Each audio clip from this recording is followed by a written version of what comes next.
John Doe by Antoinette Moses. Chapter 1. The Man Without a Name.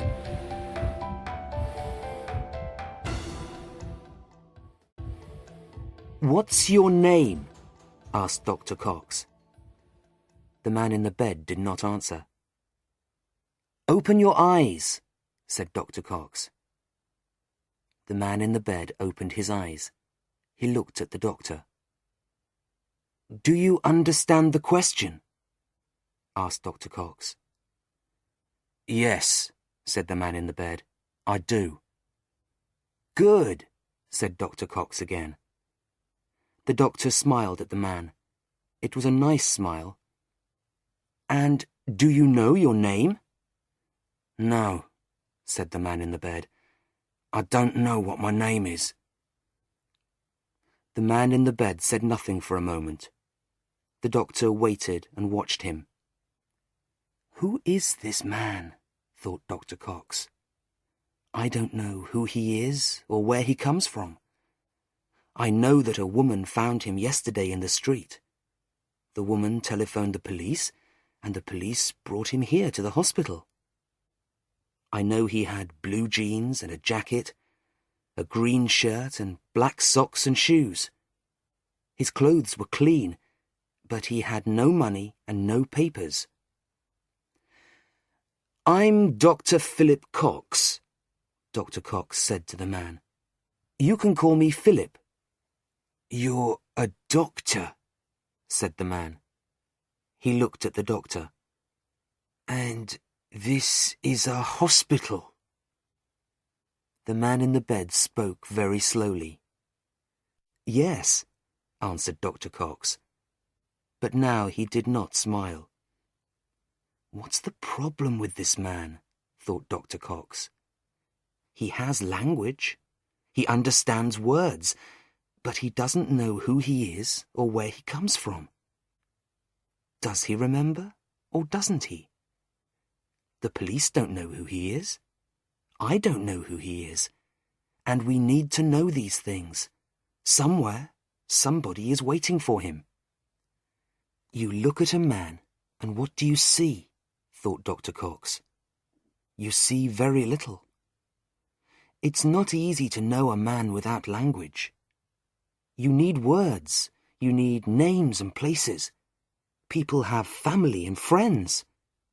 Who am I, for example?" he thought. "I'm a doctor, yes, this is my work. At the hospital I'm Dr. Cox. But my friends and my wife know me as Philip, and my children know me as Dad. They don't know Dr. Cox." Dr. Cox, Philip, and Dad. They are all me, but they are not the same. Without family and friends, and without work, what am I? I need to know more, much more about this man, he thought. He spoke to the man again.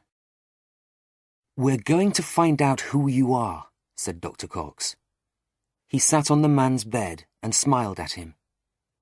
"You must be somebody's husband, or somebody's son, or somebody's brother. Somewhere there are people looking for you, waiting for you. I want to help you. I need to find who you are, and then I can help you." "Thank you, doctor," said the man in the bed. "Where do you come from? Do you think you live near here?" asked Dr. Cox. "Where is here?" the man in the bed asked him. "Here?" answered Dr. Cox. "This is Exeter. We are in Exeter, in Devon, in England." "I don't know where I come from," said the man. "I don't think it's Exeter. I don't think I know Exeter." "When we find a man and we don't know his name," said Dr. Cox, "we call him John Doe. Can I call you John?" "I saw a man in a film called John Doe," said the man in the bed. He looked at the doctor and smiled. "That's good," said Dr. Cox. "That's very good. You remember that. You went to a film. What was the film?" "I don't know, Doctor. I don't remember very much. I remember I went to the film. It was in a big cinema. There was a man called John Doe in the film, but I think he was dead." "You're not dead, John," said the doctor. "You're alive. But I want to know who you are. I need to know who you are. I need to ask you some questions." "Okay, Doctor," said John. "Ask your questions." Chapter 2. Nurse Angela. There is a man near my bed. His clothes are white. No, some of his clothes are white. He has a white coat, but his trousers are brown. He also has brown hair. The man in the white coat says he's a doctor. He says his name is Dr. Cox. He tells me to call him Philip. He says he is going to help me. But he's not going to help me. They think I don't remember. They think I don't know anything.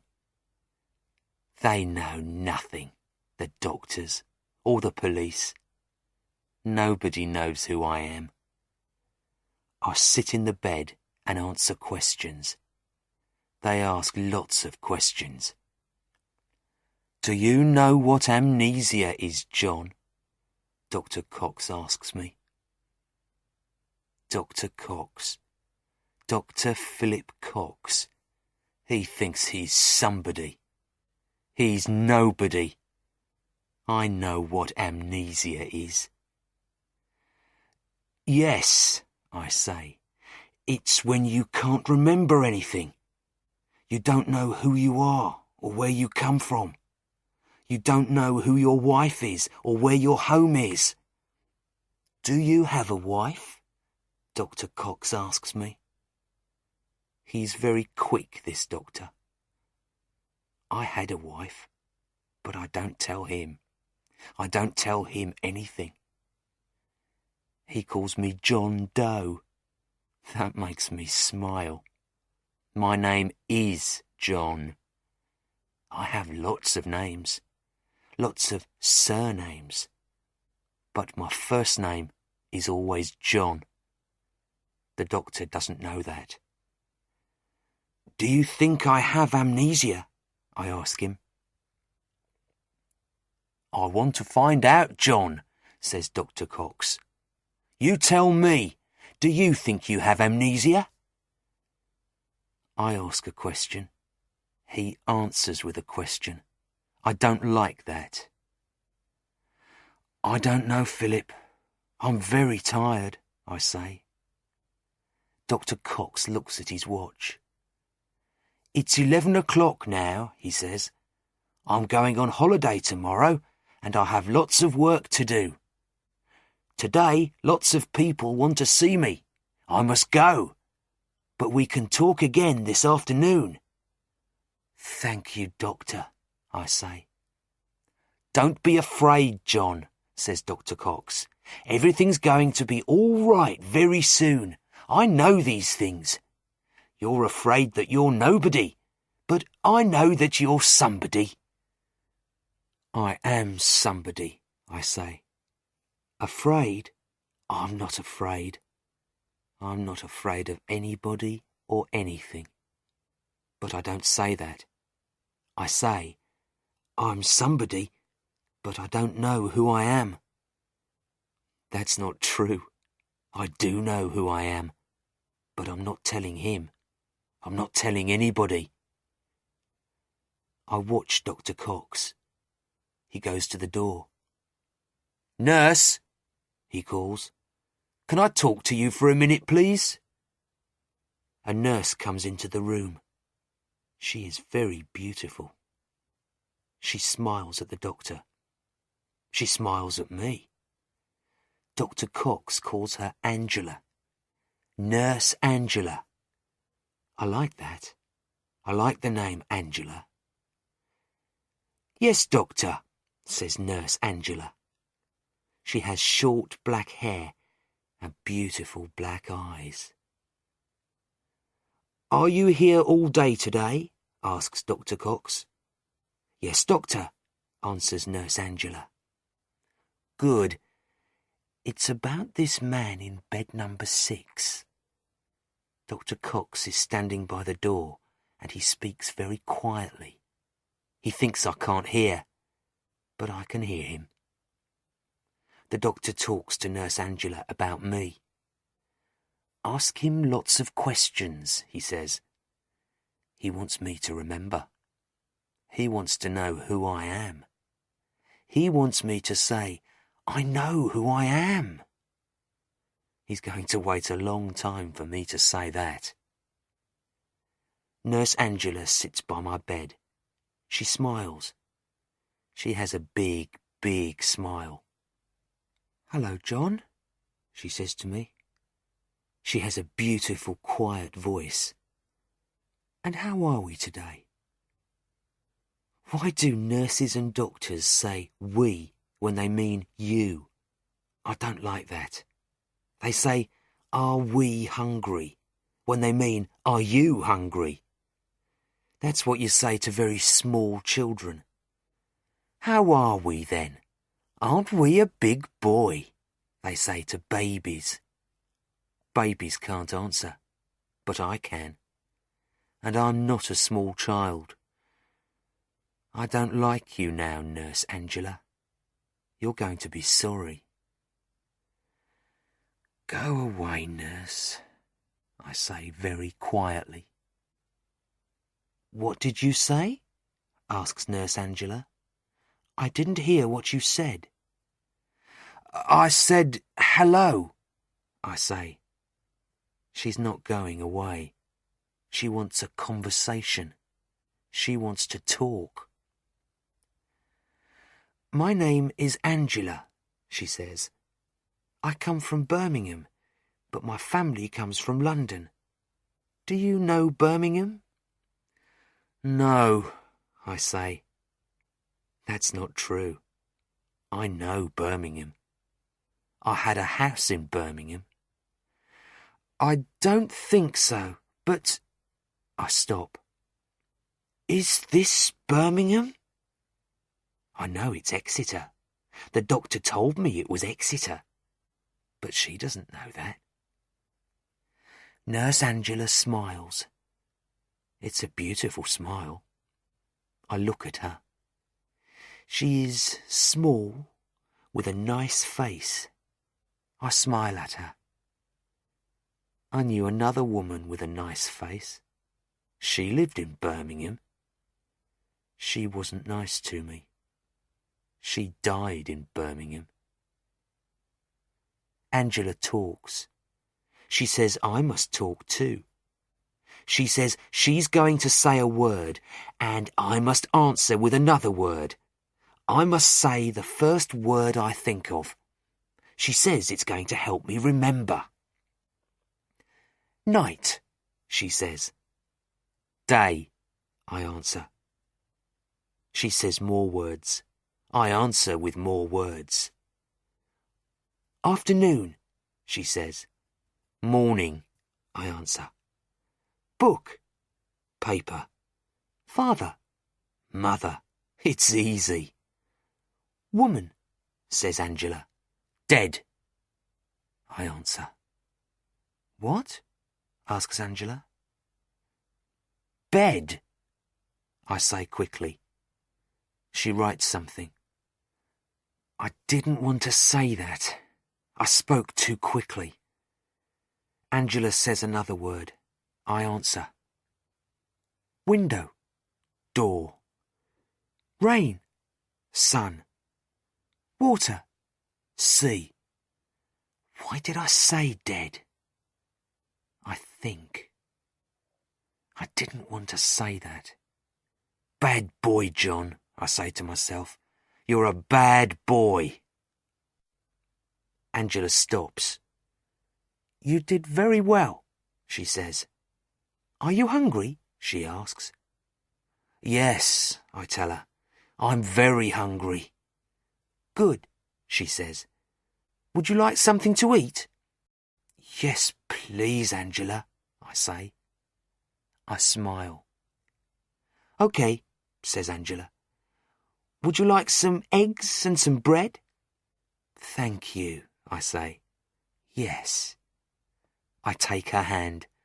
I smile. Thank you, Nurse Angela. Chapter 3. Who is John Roberts? Detective Jenny Brown walked along the street. It was a beautiful sunny day. There were lots of people in the street. Children ran down the street to school. People talked to each other and laughed. Jenny loved the city of York. It was a beautiful place to live. But bad things can happen anywhere, she thought. Bad things can happen in beautiful places too. Jenny went into a building. It was a television studio. Jenny walked to the reception. Hello, said Jenny to the receptionist. I'm Detective Jenny Brown. I'm here to see Susan Peters, the television producer. She makes the program Crime Seek. Is that the program where the police tell you about the crimes in York? Asked the receptionist. Yes, said Jenny Brown. That's right. A few minutes later, Susan Peters came down the stairs to the reception. Hello, Jenny, Susan Peters said. Come to my office. We can talk there. They went to Susan's office. Please, sit down, said Susan. Would you like a coffee, Jenny? No, thank you, said Jenny. I'm fine. I hope we can help you, said Susan. We want your help about a woman who died. Did you read about it in the newspapers? Yes, said Susan. But the newspapers don't say very much. Tell me about her. Tell me what happened. I can tell you everything the police know, Jenny told Susan. But we don't know very much. We need to know more. That's why we hope your program, Crime Seek, can help us. We'll do everything we can, said Susan. On Saturday, said Jenny, a woman came to see the police. She said she was very worried about her friend. Her friend's name was Mary. The woman played tennis with Mary every Saturday, but this Saturday she waited and waited, and Mary didn't come. The woman was very unhappy. She phoned Mary's number lots and lots of times, but nobody answered. She wanted to go to Mary's house, but she didn't want to go alone. She asked the police to go with her. I went to the house at 3 o'clock that afternoon, said Jenny. There was no answer, but the door was open. I went in. A woman was on the floor. It was Mary. She was dead. The newspaper said that Mary died on Friday night, Susan said. Yes, said Jenny. About 11 o'clock, we think. What else did you find? Susan asked Jenny. Well, said Jenny, we think that Mary knew the person who killed her. We think that he or she came to dinner on Friday. There were 2 plates and 2 glasses in the kitchen. Then we talked to Mary's friends and to the people she worked with. Jenny gave Susan a piece of paper. Then we found this, Jenny said. Susan looked at the paper. It's a letter Mary wrote on Friday, said Jenny, but she didn't finish it. Dear Mum, I'm sorry I didn't write last week, but thank you for your letter. Now I have something important to tell you. I met a man. Not any man, I think, but the man. His name is John Roberts, and he is 29. He works in a restaurant now, but he wants to work in films. Anyway, I'm very happy, and I know you're going to like him too. He's coming to dinner tonight, I'm making my famous chocolate cake, and I'm wearing my red dress. I must stop now and—" "Is that the end of the letter?" asked Susan. "Yes," answered Jenny. "Who is John Roberts?" asked Susan. "We don't know," said Jenny. "That's why I need your help. We need to find him. I know he came here to York in July. He worked at an Italian restaurant. They said he was very quiet. They liked him, but he didn't go to work on Friday. After Friday, nobody saw him. We can't find him anywhere." "Do you have a photograph of John Roberts?" asked Susan. "Yes, here," said Jenny. Jenny gave Susan the photograph. Susan looked at it. It was of a man. He was about 30 years old. His face was like anybody's face. "One of the waiters said that one night there was a big party and lots of people took photographs," said Jenny. "One of the photographers was a friend of one of the waiters." "That's not a face that people remember," said Susan. "But we can use this photograph. We can show the photograph on CrimeSeek. And I would like you to go on CrimeSeek yourself, Jenny." "Me?" said Jenny. "I can't go on television." "Why not?" said Susan. "Go on the program. Show people the picture. Tell them what happened. Ask them if they know John Roberts. You'll be fine. And you're very pretty, you know." Jenny laughed. "Okay, Susan," said Jenny. "Thank you. But you're right about John Roberts. He looks like anyone. He doesn't look dangerous, but he is. He's very dangerous." "I hope we can help you find John Roberts," said Susan. "He's out there somewhere. Someone knows him." "Yes," said Jenny. "But we must find him before he finds someone else. We must find him before another person dies." Chapter 4. Waiting. There's no one in this street, only me. No one can see me. I'm waiting. Yesterday at the hospital, they said, "You are well now, John. We need the bed for someone who is ill." They gave me the name of a house. "Go to this house," they said. But I wanted to come here. This is the street where the nurse lives, Nurse Angela. I followed her yesterday. I followed her home. She lives with another nurse. The nurse is at the hospital in the evening. I watched the house yesterday. No one saw me. I was behind a wall. I watched Nurse Angela, but she didn't see me. I'm waiting for Nurse Angela now.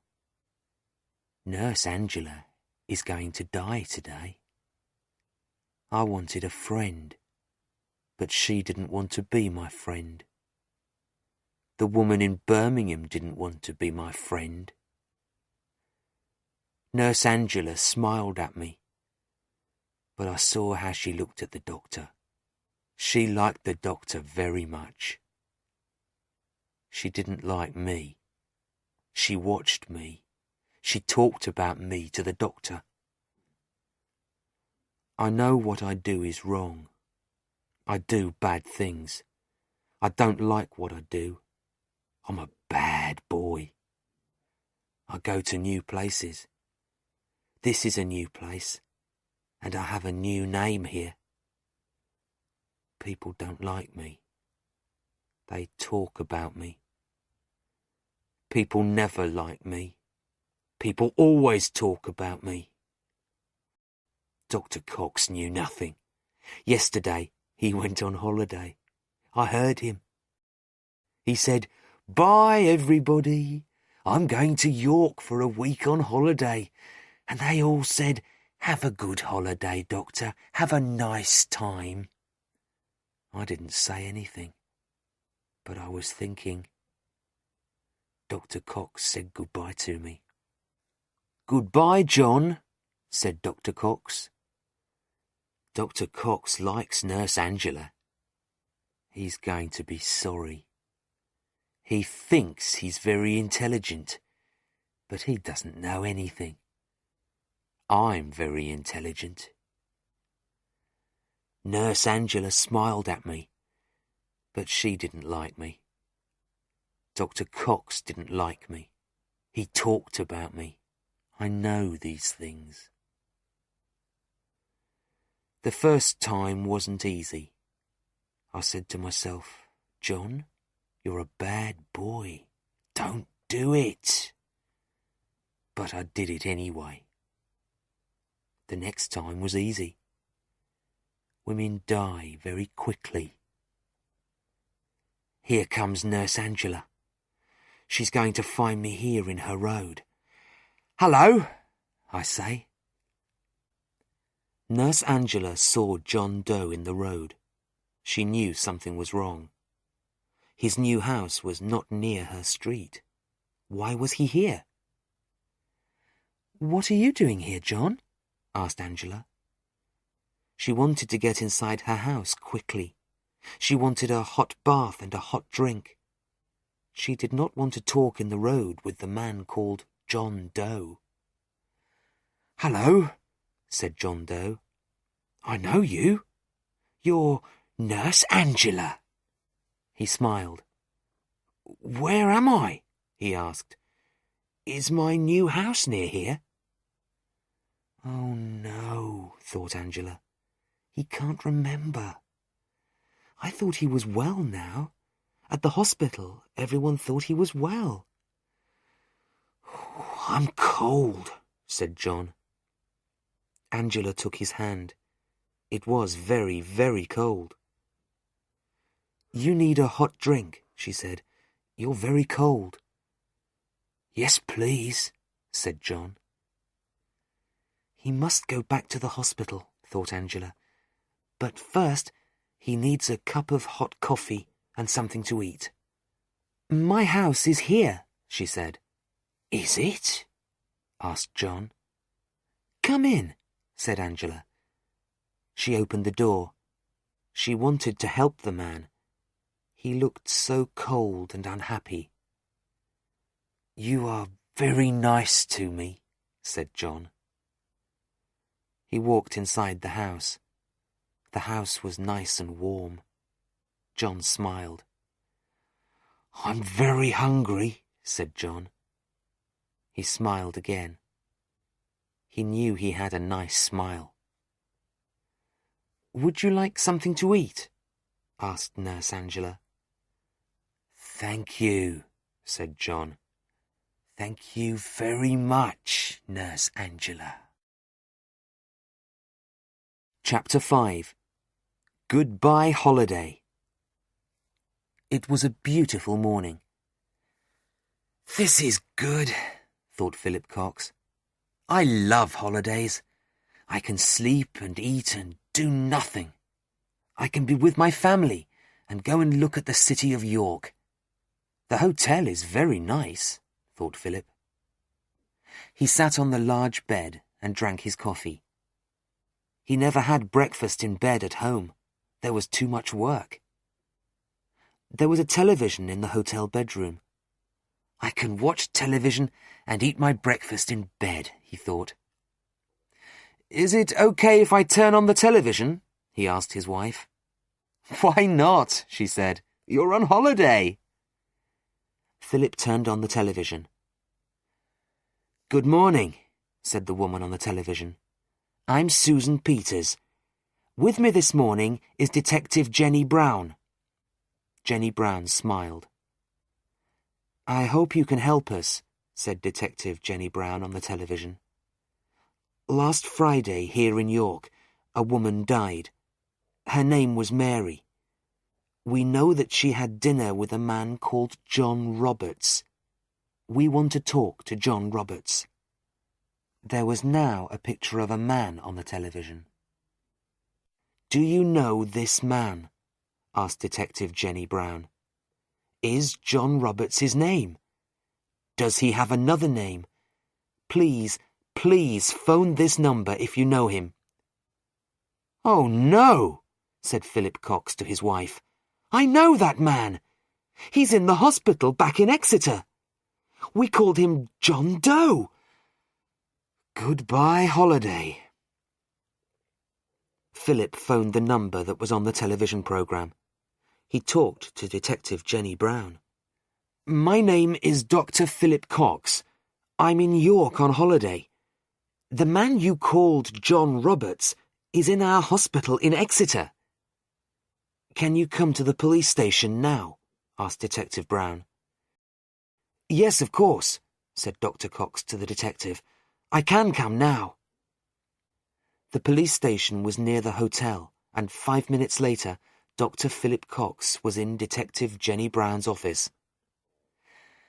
Thank you, Dr. Cox, said Detective Brown. Thank you for coming here. I know you're on holiday. That's okay, said Dr. Cox. I phoned your hospital, Detective Brown said, but the man you called John Doe isn't there. He left yesterday. Dr. Cox thought for a moment. There's a house we use sometimes for people who don't have homes. Is he there? No, Detective Brown answered. I phoned that house. The hospital told him to go there, but the people at the house say he never came. No one knows where he is. This is bad, said Dr. Cox. Yes, it is, said Detective Brown. John Roberts is a very dangerous man. Do you think he's still in Exeter? Asked Dr. Cox. I don't know, said Detective Brown. Does he know anyone else in Exeter? Did he talk to anyone else at the hospital? Nurse Angela, said Dr. Cox. I asked Nurse Angela to talk to John Doe a lot, to ask him questions. Can you speak to her? Asked Detective Brown. I can phone the hospital, said Dr. Cox. He phoned the hospital. She's not there, he told Detective Brown. She went home 3 hours ago. Phone her at home, said Detective Jenny Brown. Quick, quick, Dr. Cox. Get Angela's home telephone number. Find out where she lives. I'm going to phone the Exeter police. Chapter 6. A Cup of Coffee. John stood in the kitchen. Angela thinks I went to the shop, he said to himself. But I didn't. I didn't go out. I opened the door and I shut the door. But I didn't go out. I came into the kitchen and now I'm waiting for her. The kitchen was white. There were pictures of flowers on the wall. John did not look at the pictures. He looked at the knives. He liked knives. The telephone rang. Nurse Angela answered it. John walked out of the kitchen very slowly. He had a knife in his hand. John heard Angela talking. She was talking on the telephone. He couldn't hear the words. He walked towards her. Dr. Cox? Angela asked. Is that you? What do you want? Why are you phoning me at home? Aren't you on holiday? Angela, asked Dr. Cox, are you all right? Do you know where John Doe is? Yes. Do you want to speak to him? Asked Angela. Is John Doe there? Asked Dr. Cox. Oh no, he thought. Yes, he was here, said Angela. He waited for me in the street. We're going to have a hot drink. He went out to get me some milk. What is it? Don't open the door, Angela, said Dr. Cox. John Doe is a very dangerous man. The police in York want him. A woman died here. What? Said Angela. Then she heard a noise in the house. She spoke very quietly to Dr. Cox. "Dr. Cox," she said, "I think John is in the house. I can hear him." "The Exeter police know what's happening," said Dr. Cox. "They are waiting outside your house now. Can you open the door?" "I think so," said Angela. Then she saw John. John was by the door. He had a large knife in his hand. "Hello, John," said Angela. Angela stood up. "I thought you went to get some milk," she said. "I was in the kitchen," said John. "Who were you talking to on the telephone?" "It's Dr. Cox," said Angela. "He wants to talk to you." "I don't want to talk to him," said John. "OK," said Angela. "But can I talk to you?" "Yes, you can talk to me," said John. Angela put the phone down slowly. "What are you doing with that knife?" she asked. "Nothing," said John Doe. He lifted the knife and smiled. It wasn't a nice smile. Angela was afraid, but she did not want John to know that she was afraid. "Would you like a drink now, John?" said Angela. "I can make you a nice hot drink." "OK," said John. He was still smiling. She walked into the kitchen. She made the coffee very slowly. John stood close by her with the knife. Angela could see the police outside the window, and the police could see them and the knife. They waited. They didn't want John Doe to use the knife. Angela was very afraid now. It was a big knife. "Here's your coffee," she said to John. John walked towards her. "But there's no milk in it," said Angela, "because you didn't buy any milk, so it's very hot." Angela was very quick. The hot coffee was in the cup. Then, the next moment, it was in John's face. John put his hands to his face. The knife went on the floor. Angela ran to the door and opened it. The police ran in. John was on the floor. Then the police took him away in their car. Angela sat down. She could not speak. A detective came in. "You were very good, Angela," she said. "The police are taking John Roberts to York Police Station. And it's goodbye, John Doe." The detective smiled. "And there's a Dr. Cox on the telephone. He wants to know if you're okay."